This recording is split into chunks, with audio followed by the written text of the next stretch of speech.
Hello, friends. Welcome to Creative Medicine. In this lecture, we will learn about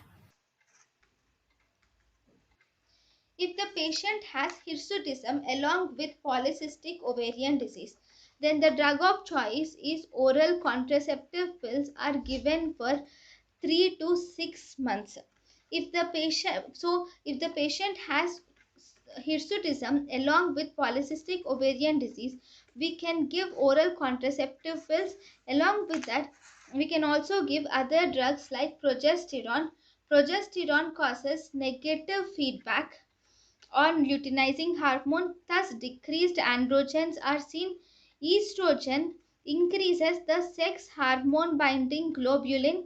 Estrogen increases the sex hormone binding globulin, thus decreasing the free testosterone. Low dose oral contraceptive pills and third or fourth generation progesterones can be given. The second choice for hirsutism include spironolactone, and the third choice for hirsutism include cyproterone acetate. The other drugs which can be given for hirsutism are gonadotropin releasing hormone agonist or gonadotropin releasing hormone antagonist.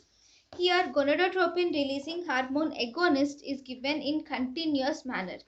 Flutamide or finasteride can be given as anti-androgen drugs. Metformin is a mild anti-hirsuate properties, and metformin is non-teratogenic. Drug of choice for insulin resistance in polycystic ovarian disease is metformin.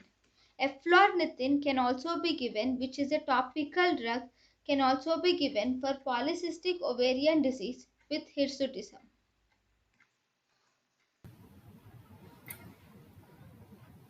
thank you and thank you for watching.